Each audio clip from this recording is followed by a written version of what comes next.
All right, we're going to start the meeting right now. First item is I want to ask Executive Director Martha King to update us on a couple of board items. Sure, thanks, Derek. So a few brief announcements. At next month's meeting, the board expects to consider a request from the department to renew the variances allowing the department to house 18 to 21-year-olds in ESH. Prior to this meeting, board staff will publish an assessment of ESH for young adults. We hope the report will provide the board and the public with additional context and data in advance of the vote. Additionally, I want to inform you that we have invited the Independent Commission on New York City Criminal Justice and Incarceration Reform to address the board at our September meeting. Acting Vice Chair Stanley Richards is a member. This will be an opportunity to further discuss the recommendations and findings from the Commission and discuss the board's role in the efforts to close Rikers moving forward. Finally, I wanted to update the board and the public on the status of the transgender housing unit, as this has been a topic of discussion at our last couple of meetings. And I know it's a major concern for board members and others here today. The department has convened a working group of DOC staff, BOC staff, and representatives of the advocacy community in order to develop a safe way forward. The unit is open, and the department has said it will stay open pending the results of the working group. The board is also committed to reviewing the THU and issuing a report on this in September. This will follow the due date of the department's first semi-annual report as required by the new standards on sexual abuse, which is due August 1st. The board and the department will also address the implementation and compliance with the board's new standards on sexual abuse at the September meeting. That was all for my brief updates. Derek. Thank you. As I think people know, today is Commissioner Pont's last meeting with the Department of Correction. On behalf of the board, I'd like to take this opportunity to thank Commissioner Pont for his service to the City of New York. Under the Commissioner's leadership, the Department of Correction worked with the board to make the city a true national leader in punitive segregation reform and the treatment of young people in jail. While spearheading great change, Commissioner, you have stayed focused on safety and the leadership and the input of your staff. I want to thank you on behalf of the city, on behalf of the board, and best of luck for your retirement and best of luck in your next endeavors. All good wishes, Commissioner. Yeah. I also want to take this opportunity to thank Commissioner Pont. I've had the pleasure of working with you for the few years that you've been here. We worked very, very hard together. I think you've accomplished an enormous amount, something no one else probably could have done in such a short period of time. And that's eliminating the imposition of solitary confinement for those young people aged 21 and under, being very mindful of the neuroscience and the distinct developmental needs of these young people, and working to try to find alternatives to punitive segregation that are effective, that reach the goals of reducing violence and promoting rehabilitation. I know we have our differences now, and it's really based on the use of the leg restraints, but to a great extent we have worked very, very well together and accomplished an enormous amount. And the other thing I really want to commend you on is the success that you, working with Correctional Health Services, have achieved in treating those who find themselves incarcerated with serious mental illness, being treated much more humanely in more appropriate units that really address their mental and mental health needs. Thank you very much, Commissioner. Good morning, Commissioner Pont. I too want to thank you for your many, many efforts on behalf of the correction officers and the inmates at Rikers and the City of New York. You took on one of the most challenging roles here in New York, one of the most critically important roles, and I thank you for coming to New York and working with us. Thank you very much. All the best, Commissioner. Next item, approval of the May 2007 minutes. The minutes have been distributed. Is there a motion? Is there a second? Any comments or questions or edits? Okay. All in favor? Or opposed? Thank you. The minutes carry. Now we're going to go out of order. So unusual here, I know. To item 6. which is, we're going to now do a department's evaluation of the young adult plan and commingling. In January 2015, the board approved amendments to the minimum standards that created a requirement that the Department of Correction house 18 to 21-year-olds separately and apart from other people in custody. The revision was intended to reduce violence by housing developmentally distinct age groups separately and providing more age-appropriate programming and opportunities efficiently. This amendment has not yet gone into effect. The board has granted variances from the amendment since fall 2015, when the new rule was to take effect. The board last granted a variance to this provision in January. As a condition to granting this variance, the board required that by today's meeting, the department present an evaluation of the overall young adult plan and the benefits of commingling, particularly within restrictive housing units such as the blended ESH units. The board expects to receive a variance renewal request at least 2 weeks prior to our July public meeting, and the presentation today will be helpful as we consider the request on this issue. The department will now present this evaluation. Ms. Saunders. So good morning, everyone. Morning. My name is Wynette Saunders. I'm the Deputy Commissioner for Youthful Offender Programming. And at this moment, prior to beginning the presentation, I also would like to publicly thank Commissioner Joseph Pont for his leadership and his vision, and that without his leadership, we would not have been able to talk about the achievements the department has made, and also the improvements that have been made with regard to treatment of young people within the department's custody. So Commissioner Pont, hats off to you. Thank you so much for all you've done for the citizens of New York City.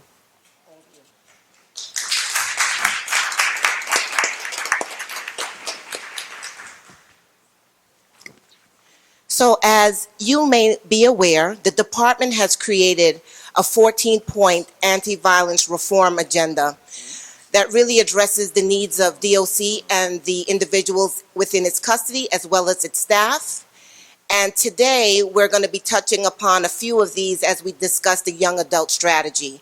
The primary factor we'll be talking about is designing effective inmate education opportunities and services, as well as improved custody management processes, as well as designing a recruitment, hiring, and staff selection plan, because these items on this list have been critical in the development of our young adult strategy.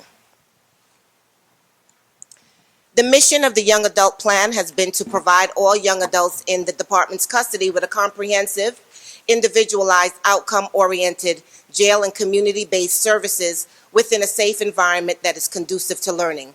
The top 3 goals have been to eliminate punitive segregation, expand programming in housing units, and to reduce violence. This slide here demonstrates the elimination of punitive segregation for 16 to 21-year-olds and the dramatic decrease for adults within the department. As you may be aware, we ended punitive seg for all adolescents in December 2014. We went from having approximately 100 young people a day in punitive seg to 0 in December 2014. We did the same for 18-year-olds July 2016, really the end of June. We went from 57 average daily population to 0. Then in October 2016, we went from having 113 19 to 21-year-olds in the department's custody in PSEG to 0. As of today, we also reduced the overall reliance on the tool of punitive seg for adults, and we've actually achieved overall reduction in the neighborhood of 6.7% to 1% of the entire population. We should also note that the national average, as it relates to the use of PSEG, has been 4.4, so we are well below the national average in terms of using punitive seg. In addition to that, we eliminated historical old time and established maximum sentences of 30 days and no more than 60 days in a 6-month period. So we have made a dramatic achievement in this area. This pie chart here really talks about what our young people, well, where our young people in custody are. So right now, as of today, we have 947 young people in the department's custody. 93% of them, which is 882, are in general population units, protective custody, and mental observation units. The protective custody is approximately 65, and in the mental health observations units is about 38. The remaining 7% are in our structured supportive housing, which is also known as our alternatives to punitive SEG. So we have about 1% in secure 7 youth. We have 17 in true. We have 10 in second chance, and we have 31 young people in ESH. And only 14 of those 31 are in ESH level 1. So it's important to note that there are very small numbers of young people in alternatives on this date as well. Goal 2 was really about expanding programming across housing units. As of today, GMDC has an average daily population of about 409 young people, and we have really created a comprehensive strategy that talks about, well, really involves the creation of a positive behavior management system, which incentivizes good behavior, a plethora of educational opportunities, and age-appropriate programming. The overall program participation rate for young people is about 60%. And then we also have a number of young people that are in other facilities in our commingling pilots. At this time, I'm going to ask my colleague, Jeff Tamkidikasem, to talk a little bit about our goal number 3, which is the reduction of violence amongst this population. Ms. Sanders? Sure, Bobby. Dr. Cohen. Yes, thank you. The chart that you showed, you don't have to bring it back. Which one? On the one on the rate of change of, not the rate, the change in the number of people in solitary confinement. Yes, right there. Over time.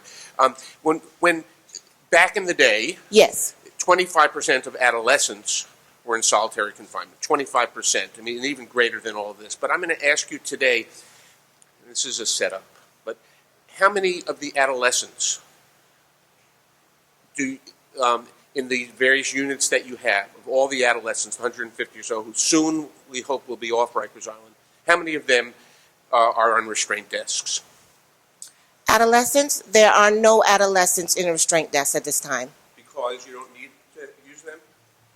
Because we have not found the security threat at this time in which we will utilize them. But our plan was never to use restraint desks for our young people. Right. Instead, you were providing adequate programs, and as I recall at the beginning, when this happened, you often had to have one-on-one, one officer and one person, 2 officers and one person, because you did not have the capacity to keep them in solitary confinement, and you figured out a way through management strategies to make it a safe place without the use of shackles. We do that for everybody, Dr. Cohen, and only use restraint desks when there's a security threat, as we talk about 18 to 21-year-olds.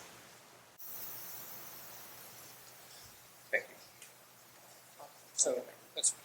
So quickly, just wanted to go over goal 3, which was focusing a little bit on violence. I think people know as we started to move towards implementing our young adult strategy, we had initially moved towards moving all of the young adults into GMDC. Jeff, can you use the microphone? Oh, sorry. Focusing the attention on that facility, primarily placing all of the young adults in the facility, focusing on the training of the staff, and giving alternatives within GMDC. I think people will recall at the time, as we moved closer to about 75% of the population in GMDC, we started to experience a higher rate of violence within those organizations. Part of this work was to kind of figure out alternative strategies, not just to develop alternatives to punitive SEG, as Wynette was talking about, also giving the staff the time to adjust to what we were trying to do, adjust to the new amount of programming, the engagement level that was necessary, but also providing kind of different strategies like the commingling. Overall, as you can see, as we've had a full chance to implement parts of the young adult plan, you can see uses of force with serious injuries are down by 58% from fiscal year 15 to fiscal year 16. uses of force with with minor injuries are down 10%, and also assaults on staff are down 27 between fiscal year 15 and 16. Now, part of that was to separate out a bit of the issue and to give more time for the staff in GMDC. As you'll see here, we also did a study of the commingled housing. The commingling allowed us to lower violence. As you can see here, our preliminary analysis is just that in commingled young adult houses, there was a meaningful impact on the in-unit violence. Basically, the lower proportions of young adults within these housing units also equated to decreased levels of use of force and fights. Roughly, given a year's data, 1% increase in the young adult population in a unit usually equated to a 1.3% increase in use of force and a 1% increase in the levels of fights. That really, the important part of that isn't just the commingling itself, it's to take into consideration what we did with all of the young adults. We need to create some space to give the GMDC staff the confidence to adjust to the young adult population. And here you can see the decrease in the GMDC security indicators over the last year. As you can see, there's quite a trend down. And while the numbers always represent kind of around 50% or more of the young adult population, we have been cautious about kind of who we put in there, choosing for people who do want to participate in the programming opportunities and the school opportunities that are offered in GMDC. The declines in uses of force speak for themselves. The decline in assaults on staff speak for themselves. Even the decline in fights is precipitous, even though it's a population that is commonly more associated with fights and gang tension. So overall, we'll speak a little bit more about some of the programming and other efforts, but that's an overview of the violence and the impact of some of our efforts right now, including some of the alternatives where we've pulled out the most violent, even though it's a small number, out of these general population units and focus them in units like Secure and ESH.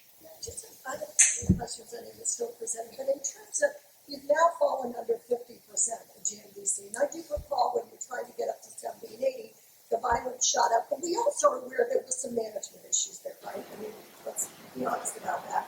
There was some management issues, there was a lot of new staff that came in, we didn't necessarily have all the supervisors trained to be working in these units.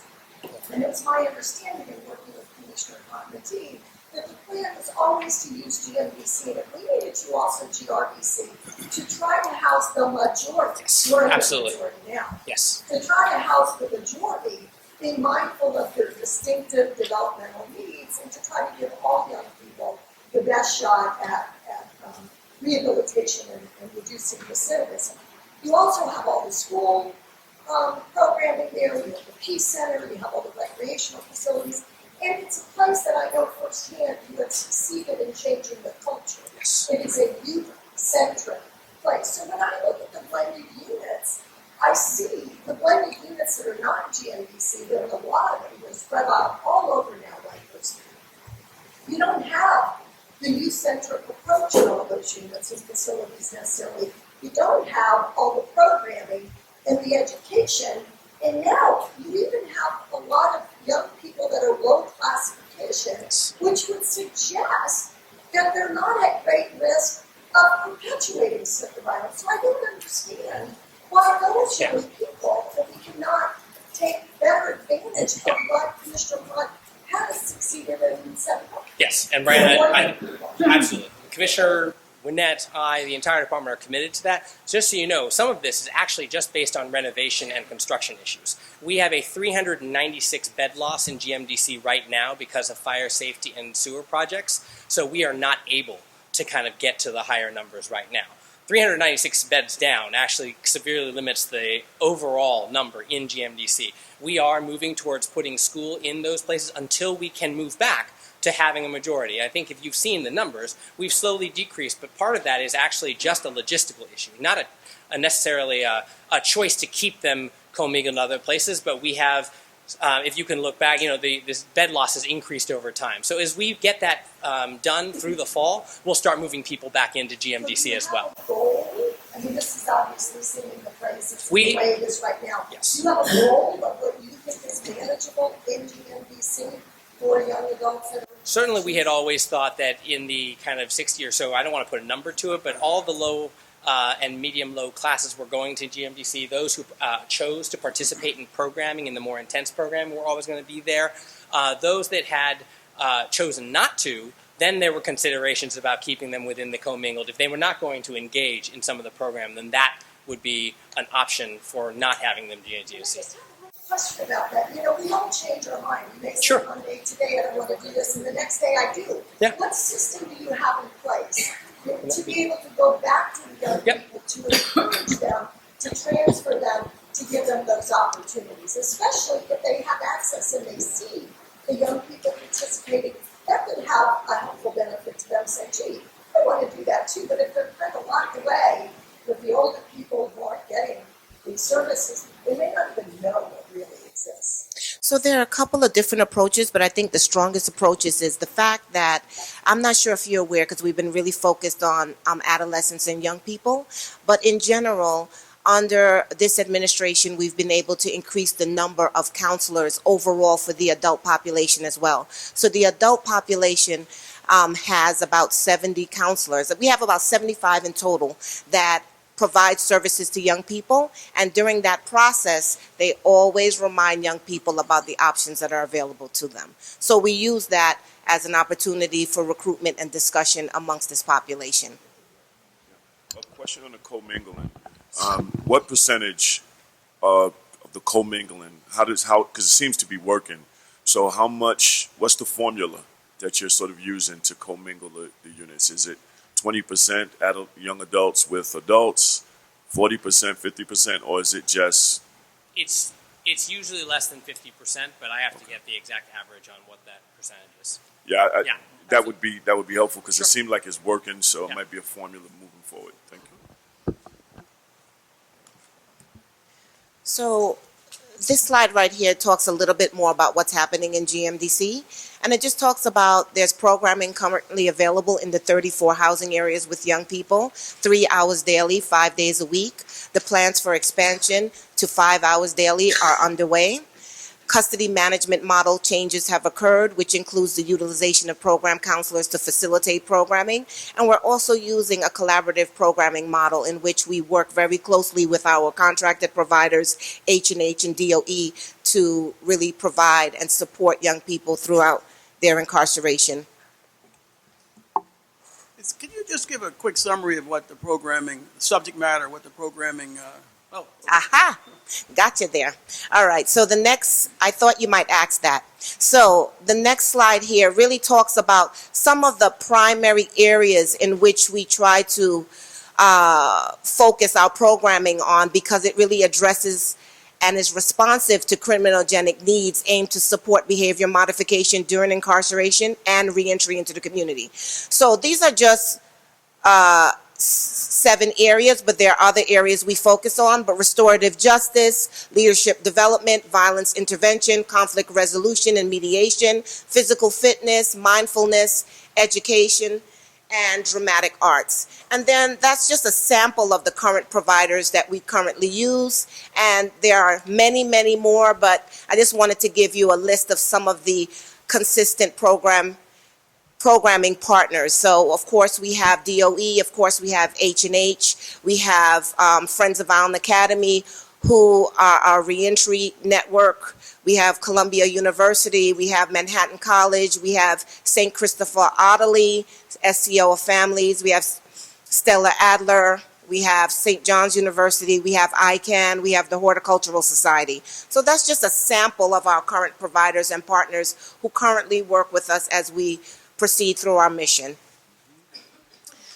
This here is just some really icons that demonstrate some of the workforce components, some of the things that we haven't had at this level within GMDC, Rose M. Singer, EMTC, and some in RNDC. And this is automotive, this is carpentry, plumbing, building maintenance, food handlers. This is digital literacy, OSHA, CPR, driving, horticulture, cosmetology, flagging. A lot of the program components you see here, we've done a lot of research with the Department of Labor to determine what areas or what career paths are criminal background friendly so that we can ensure some of our young people can have certifications upon release. And this is just a little bit more about what that looks like in terms of data. So we've had, in terms of our industry recognized training programs, those focus on industry recognized credentials. We have 1,499 completions, 1,335 certifications have been earned. We have 164 industry recognized digital literacy and barista certificates earned as well. In terms of our Trading Future program, that is our 20-hour introductory modules that really focus on career paths that young people can finish the coursework in one of our co-op tech partner sites. And we have 440 completions thus far. And it's important to note that with our industry recognized credentials, we started a very soft launch in July, but we went full force in September for both of these. And we've achieved a lot in a very short period of time. I wanted to give a little bit of a snapshot on reentry, as those of you may be aware that November 1st, we had a historic launch of reentry services for 16 and 17-year-olds, which we have never had in the history of the department. But I wanted to give you a little update on what's happening with our young people in various facilities. So right now, reentry begins at new admissions. We want young people to begin thinking about reentry and about the plans to successfully transition back into the community upon entry, because we want them to know that this is not a permanent situation. This is a situation, if handled correctly, we can work on, and they'll be better prepared to be productive citizens upon release. And so if you look at Rose M. Singer, because the numbers are small, I included 16 to 21-year-olds. 156 youth have received intakes.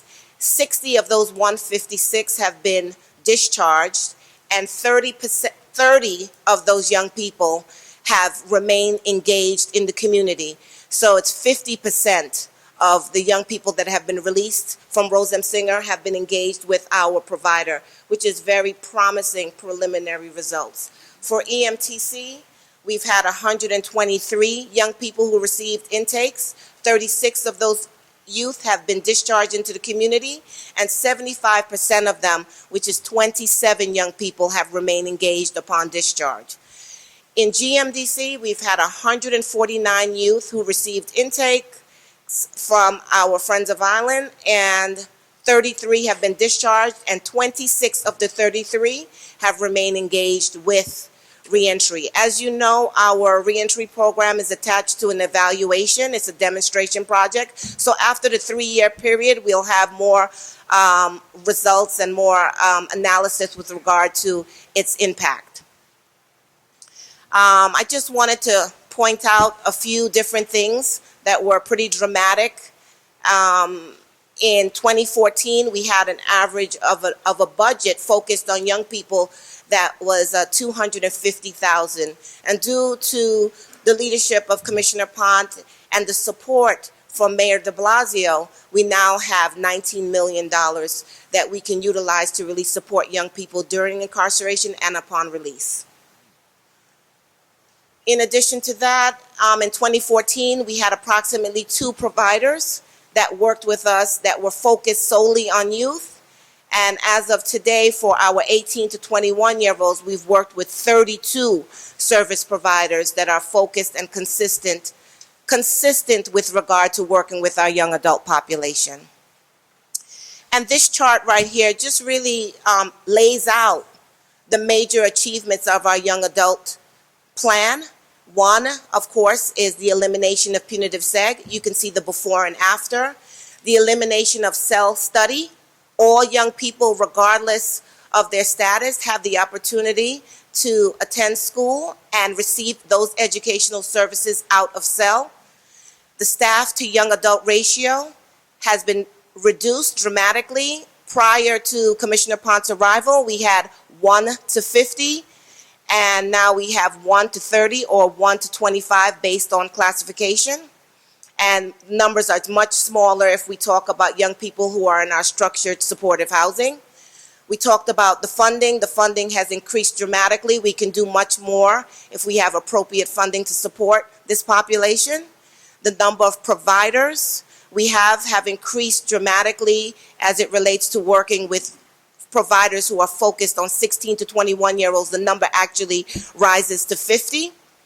The use of technology to advance education and to reduce idle time and to increase programming. For the very first time in history, we were able to use tablet-based programming. By the end of June 30th, we'll have 350 tablets deployed. Right now, we have 150.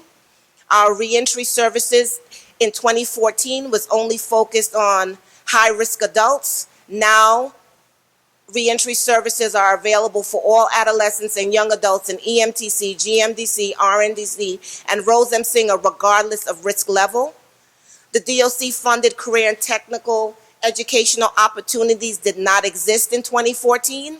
Today, we have over 16 vocational training modules and courses available for young people in EMTC, GMDC, RNDC, and Rose M. Singer.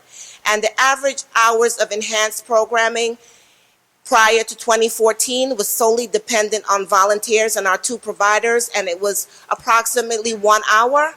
We now have 3 hours to provide for young people, which will be expanded to 5 hours by the end of the summer. So that is the end of the young adult strategy update.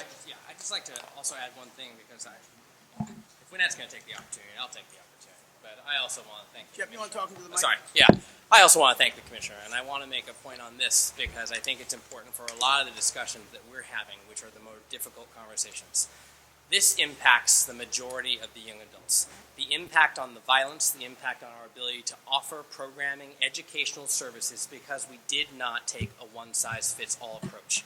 We wanted to tailor our solutions. We wanted to tailor the staff that dealt with this population.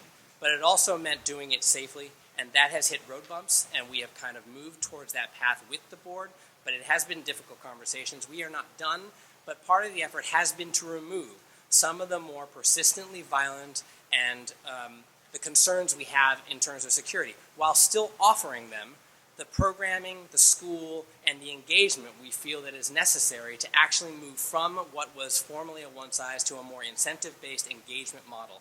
So I just want to thank the Commissioner for also being strong enough to kind of throw those ideas out there, challenge us all with those things, and being able to have the hard conversations, because I know people here are sometimes exasperated on what the solution should be. We'll keep having these conversations because these are small exceptions. As Wynnette kind of mentioned, there were only 7 young adults in Secure. There were only 14 in ESH Level 1 out of a total population of roughly over 9,000, close to 1,000. So, 900, sorry. Just talking the entire population. But even though, just that focus is something that I want to kind of keep in as we discuss kind of the more difficult conversations around Secure. So, Thank you.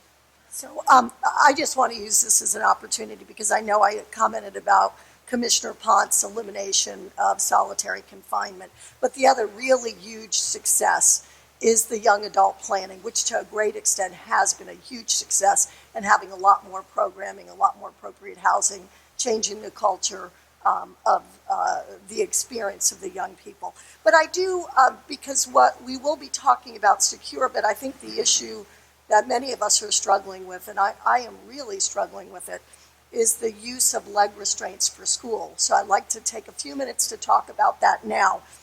I know it hasn't been, because it is part of the young adult plan, it's not just in Secure.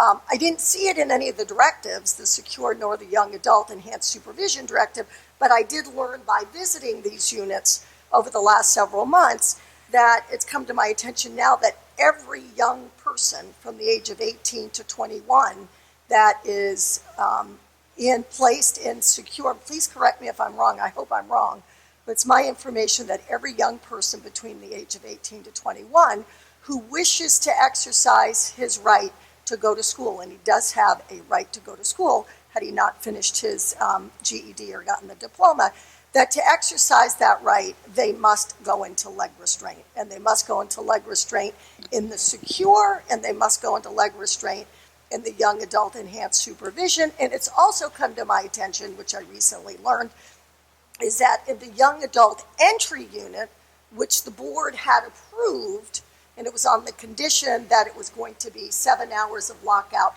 plus 3 hours additionally for the school. It's also come to my attention, which I shared with you all last week, so I want to give you an opportunity to respond, that the young adult entry unit is being used in the morning for those young adults and the other blended young adults to come and go to school, but they're in leg restraint as well. So my question is, what is the sort of the factual and the legal basis upon which you are restraining every young person, if it's true, for going to school when they're placed in secure and enhanced supervision? Because that's 40, if I look at your numbers correctly, you have almost combined 40 in secure and young adult. So just to give a brief overview of the young people that we're talking about as it relates to those who might utilize a restraint desk for school.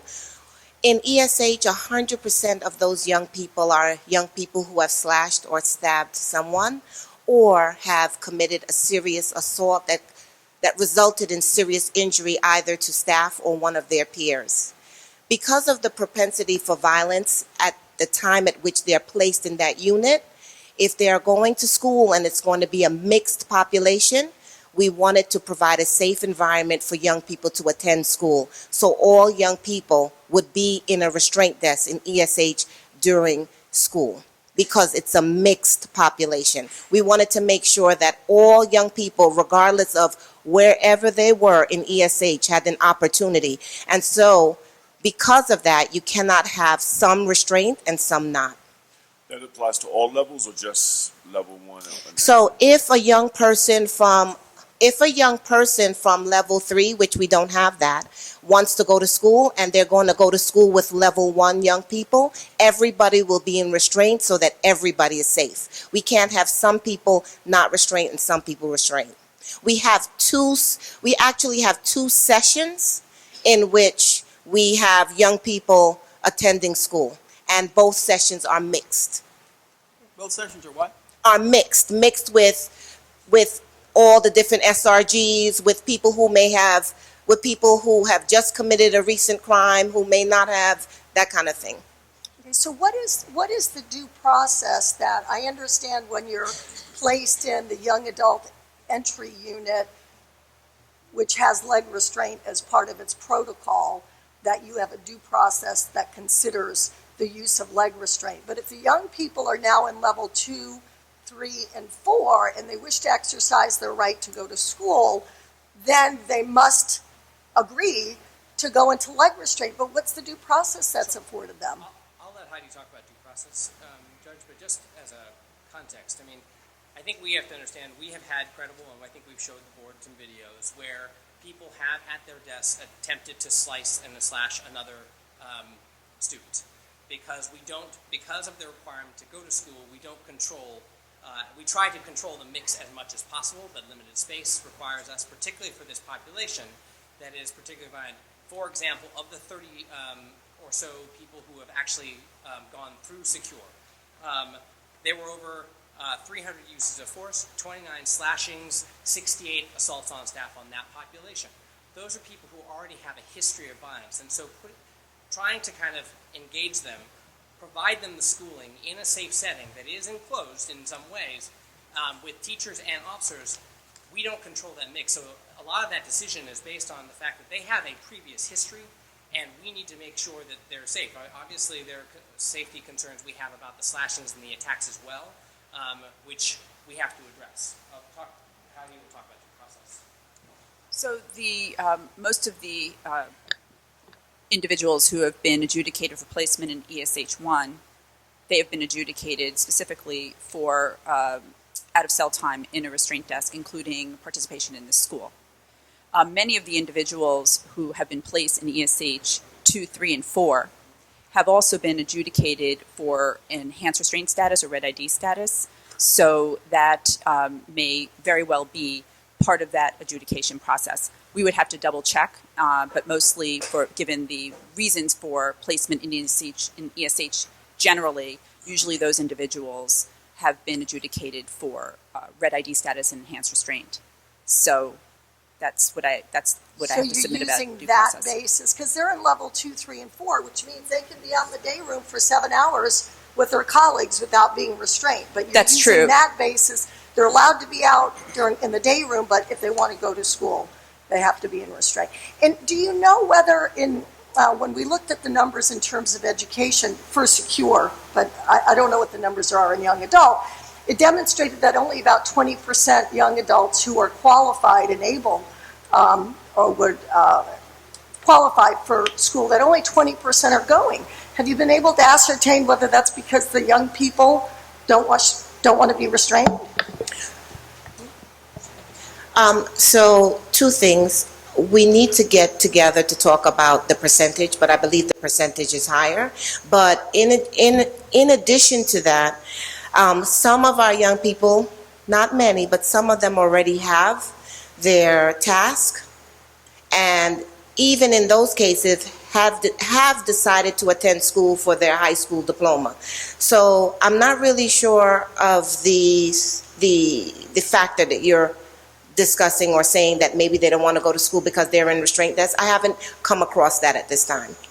And the only reason that you commingle with the restraint desk is because DOE hasn't provided enough resources to have separate classes? So DOE has promised that if the numbers show that there is a need for additional teachers, they will provide us with additional resources. So we would need to go back to them to ask them for additional resources, even if the numbers don't meet up. And if you got those additional resources, you can then run, for people who are on level 2, 3, and 4, you can then run classes without the restraint desks for those In secure, in ESH. not really, because, I mean, there's a bunch of more, there's a lot more discussion that needs to happen with regard to that. So I don't want to commit to that, but we need to study that a little bit more. So I have one final question on this, just because I became aware of this about a month and a half ago, and I wasn't able to be here at the last board meeting, because this would, if this is occurring, this would be a violation of our standards. In the young adult entry unit, it's my understanding that the lockout period is from 1 in the afternoon until 8 p.m. No, just one moment, let me just finish. Those were the 7 hours. This is what, when I visited the unit with Dr. Cohen a little over a month ago, this is what we were told. The morning was used for education for those coming from all the other young adult, and that the afternoon from 1 to 4 was used for school for the young adult entry, and then from 4 to 8 was the lockout for everybody. And the young people told me that if they were not going to school or had their high school diploma, they couldn't have the 3 hours of lockout. The officers on that date and time in early May confirmed that that was true. So what is going on? So I'm with not the really lockout? sure which officers you spoke to, but the steady officers would never say that. So from 5 to 8 is the lockout. Most of our young people don't want to come out, so that's 3 In hours. young adult entry? Yes, from 5 to 8.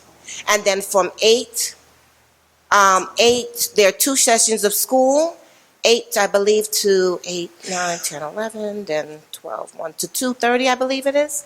There's school, 2 sessions, one 3 hours, one other 3-hour session, and then the lockout is from 4 to 8. So that's 7 hours of lockouts and additional hours in between the days for educational services. That's contrary to what I was told when I was there. But anyway, we'll look You should into- ask for the schedule because it's listed and posted in the bubble. And when do you anticipate we'll get the young adult enhanced supervision policy? Because obviously that would all be in a written policy. To my knowledge, we don't have a written policy on it yet. I'm not sure if, We have the ESH policy, and a draft has been provided to the board, and we're very close to finalizing the ESH policy. Is this the young adult enhanced supervision policy, or are you just, It's one policy that governs the use of ESH. so it's not, you're not doing anything It's not different separated. for the young adults? And Pardon? enhanced So you're not doing anything different for the young adults in enhanced supervision, it's the exact same directive, is that what you're saying? There's a section on the entry unit, there's a section that deals with the, that comports with the minimum standards. Thank you. Any other, excuse me, any other questions or comments before we take, yeah, go ahead. Do you have any data that supports the statement that you previously made to us about the participation in the schools? Because I've been unable to obtain this information, asking the department and the Department of Education. so The just numbers so- that I saw did not suggest a lot of people, and certainly that Brianne just referred to, which is the data that we collected, showed very low participation in school. Since that's the main reason you've been supporting locking people to these desks, I wonder if you have any more support for So, just so that you know, educational records are protected by FERPA, so you have to ask the Department of Education. We do get information, but we don't have the, I guess, raw data. You would have to talk to the Department of Education to get that. But I believe that a couple of months ago, we did have the senior executive director discuss the improved rates of attendance versus the attendance in general population in GMDC. that. I want to know what's happened since then. All right, so DOE would be the best So person you for don't know how many people are coming to school? No, these no, days? we do know, but you're asking for specific data. I can give you numbers, but if you want specific data, it comes from DOE because it's protected by FERPA.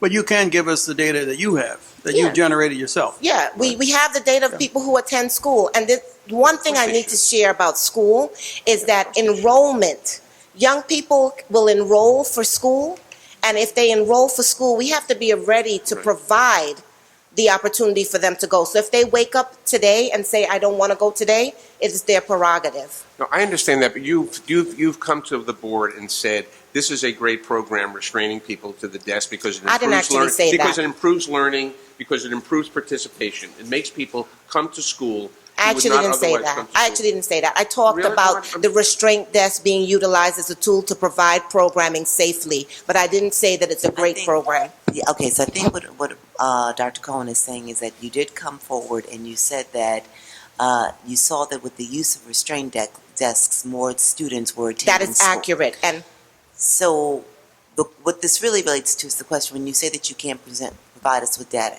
can you give us numbers on Yes. student attendance? I can Not give you- necessarily number of yes. the specific children. right. But the I can numbers. give you enrollments, and the enrollments, I can give you enrollments and attendance. Okay, that's what Yeah, he's that's asking. what we No, need. but if you were talking about names of kids, because that was the request before, the names of children, I can't do that. No, those- That was the if initial that's request a from the board. security issue, then it should be kept that way. Mhm. But no, I was asking for. No problem. Yes, Thank you. just, I actually have one more yeah, question. yeah, sure, go ahead. You raised the lockout for enhanced supervision, which I'm certainly not aware of and wasn't informed that when I was there and didn't see any posting to that. But you do raise a really good issue about this notional lockout from 5 to 7 or 8. Insecure, when I was there a little over a month ago, and our board staff have been able to confirm, and the officers there again, who are excellent, confirmed that they generally can't lock out from 5 to 7 because they don't have the staff. And we also know we've had staff show up in a lot of the facilities to see whether lockouts occurring at 5. And in most cases, it's not because you don't have the staff. So in fact, the posted hours are only 8 hours of lockout and doesn't include the 5 to 7 in the secure. And I didn't see it in young adult enhanced supervision. What is it, if you want to, I think it's one of two things. Either we concede, if it's true, that you don't have the staff to do lockout from 5 to 7, which is what you did when you asked for an earlier lock-in, right? 9 p.m., we're going to lock them out. Then we got to acknowledge that, and we've got to solve the problem. Because otherwise, the young people, but also probably many of the inmates, are not getting all their lockout. So perhaps you could address that, because that really does affect the young adult plan. So good morning. Good morning. So one of the things that we're doing is that we are creating tracking mechanisms so that someone is actually looking on Live Gentech to make sure that the staff are locking the inmates out from that 5 to 7. and we'll do that on a daily basis And is that for which units? for the secure and ESH. Thank you. Okay, thank you very much. Now we will address the proposed variance. So on May 10th, 2016, the board first granted variances for minimum standards 1-05B and 1-08F to allow the department to provide young adults in a secure unit with a minimum lockout time of 10 hours and access to law library services by means of a law library kiosk and a typewriter. The board renewed this variance on November 15th, 2016, which expired on May 15th, 2017. At our May meeting, the board provided the department with an additional month to operate the unit under the condition that the department could only use restraints in the same manner that it used them in the ESH, and that it would develop a plan for complying with and reporting on minimum standards, including lockout and law library. Where we are today is that the board, the department, has asked for an additional extension of the variance for 1 month in order to complete the work that has been started. In other words, to develop the plan for complying with the minimum standards. So the proposal on the table is for a 1 month extension to the July meeting, where hopefully we will be able to address this issue in full. Before I ask the department to formally present its variance request, we'll have a public comment. We ask that public speakers limit their comments to the secure unit topic only, and to limit them to 4 minutes. We will have an additional public comment period at the end of the meeting, but this comment period is only with respect to the secure unit. 4 minutes, please, and there's an iPod on the stage that will tell you how much time is left, and so will I. The first speaker is Charlotte Pope.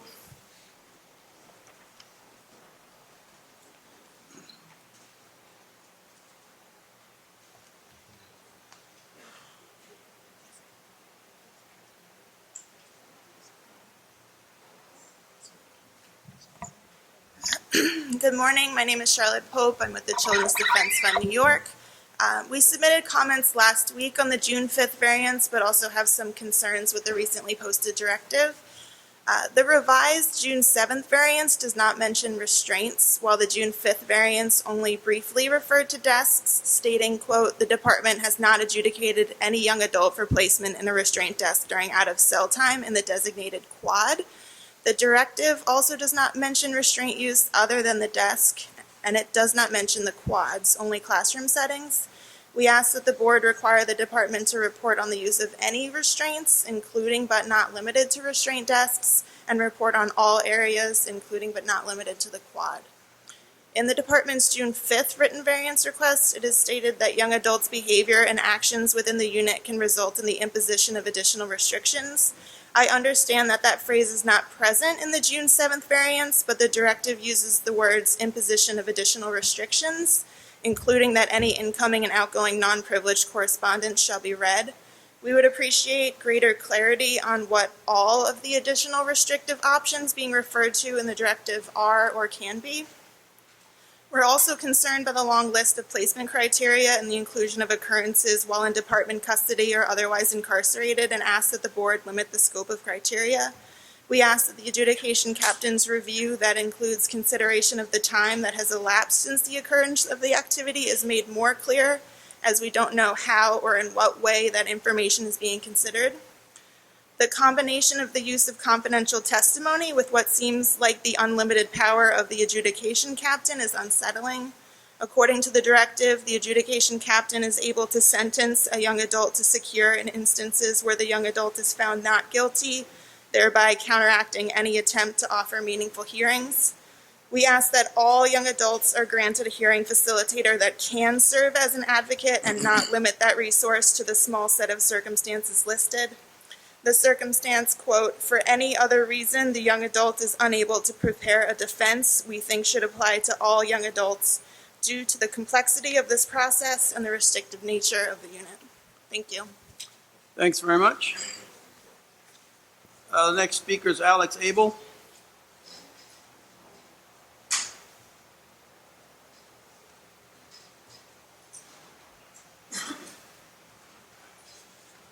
morning. Good morning. My name is Alex Abel. I'm with the Urban Justice Center. I'm the criminal justice advocate for the Urban Justice Center. I'm here because we continue to object to the existence of the secure unit, and we object specifically to the variance that's being proposed today. We still believe that the punitive elements of the unit override the therapeutic elements. I want to speak about that, but I also wanted to generally comment on some of the way that sometimes the advocates who are speaking up here, our position is characterized, I feel like, by members of DOC and COBA as being a little naive about the safety concerns on Rikers Island, and that we're kind of like we say no to everything basically, and that we don't understand the reality of working and on Rikers Island and being concerned for your own safety as a staff person out there and the safety of the people around you who you're trying to serve. And I wanted to say that the advocate's primary concern generally is safety as well. And the issue of the secure unit exemplifies that perfectly, because we're concerned about safety as it relates to informed planning for these units as they're rolled out, and transparency within the rollout and the process by which somebody is placed in the unit and stays in the unit. For example, on the issue of transparency, we still have major concerns about how somebody is placed in the secure unit in the first place. Why are they going there? We're still not exactly clear on why they're going there as opposed to into the ESH. We are concerned about some of the terminology. Some of the criteria is very specific: cutting, slashing, rioting behavior. But why is somebody, quote, inappropriate for the true unit or second chance? What does inappropriate mean? And if it sounds like I'm nitpicking here, it's because it's actually when the criteria is vague, we leave open. It becomes about discretion of the person who's making a decision on who goes in there. And we know from in DOC and in every institution in the world that discretion ends up leading to discrimination in places, and that people can be placed in a unit and kept there for indefinitely based on their reputation or just based on any kind of personal issues that might be going on with the staff or with the institution in general. And so we're really concerned about that. We're also concerned about the representation that they receive. The secure unit, for me, when I've been there, it feels like I'm walking into a jail. I'm already inside a jail, and I get that same emotional feeling of going into another jail. And it's a serious thing to be in there. And so I think that not having some kind of representation as somebody is, placed in that unit, not having real due process is a violation of human rights in general. And it's not just important because of the human rights issue, but it's important because of safety. Because as we know, studies all show, across the board, that people, when they understand why they're being placed in a certain facility, why they're being punished or treated a certain way, when they feel that the process is just and fair, their behaviors change. And getting on to so that's the transparency part. The informed part is that physical space that I mentioned before. When you walk in there, it looks like somebody very scared placed walls very hastily, and now with these desks that they basically were thinking short term for their own safety. And I think that's exactly what happened, because people who work there are afraid. They don't want to be hurt. They don't want the people around them to be hurt. So we put up these walls, but what we're asking for is a more informed approach that takes into consideration that the brains of 18 to 21-year-olds are different from the brains of other people. We've already established that when we got rid of punitive segregation for 18 to 21-year-olds, that the brains are important. So what we're asking for is, when we approach the formation of a unit like this, that we take into consideration that 50% of the people, per Dr. Venter's study by Dr. Venters himself, like 16 to 17-year-olds, 50% of them have TBIs when they come inside. Vast majority of them have trauma in their past. And so we're asking for acknowledgement of that in the planning of these units. And we object to that today, the variance. Thank you. Thank you very much. They're leaving? I don't know. Yeah. Are they leaving? I'm sorry, is it?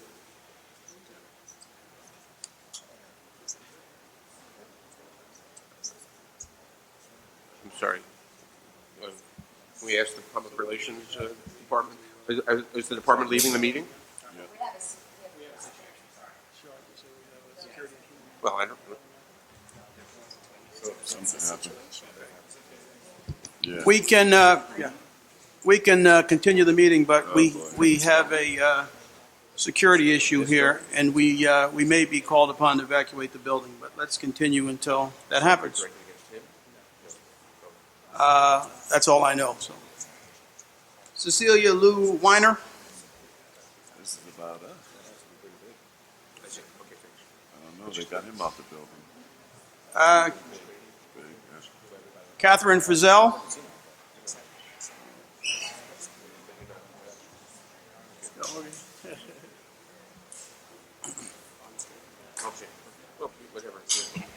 Good morning.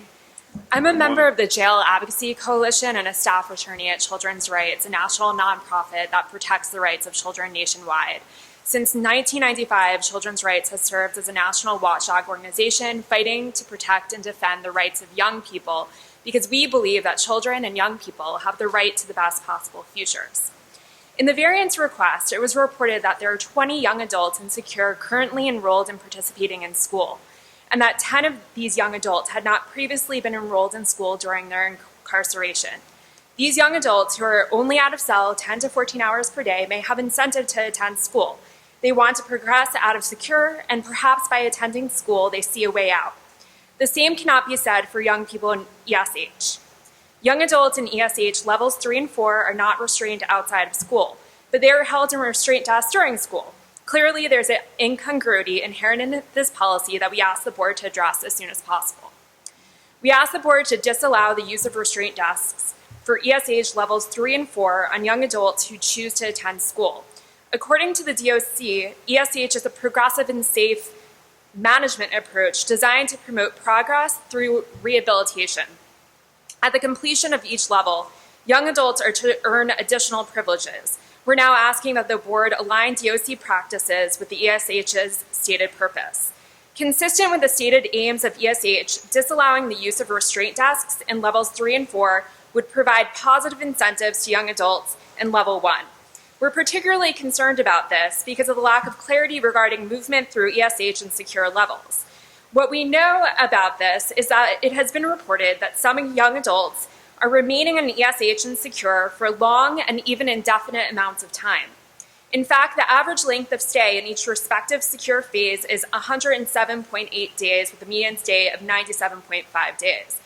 Permitting young adults in levels 3 and 4 of ESH to attend school without the use of a restraint desk will provide a reason for young adults in level 1 to progress and to attend school while doing so. Holding young adults at restraint desks serves no stated rehabilitative or educational purpose.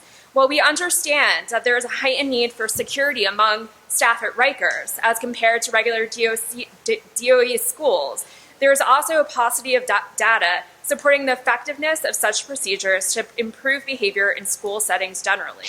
In fact, there are studies that question whether restraint and forms of seclusion contribute to unsafe environments. Young adults in levels 3 and 4 are not restrained outside of school. They've worked hard to gain the trust of correctional officers around them, and they've also worked to gain the trust of school staff. For this reason, we ask the board to ensure that restraint desks are not used in ESH levels 3 and 4 in school going forward. Thank you. Thank you. Thank you. The next speaker is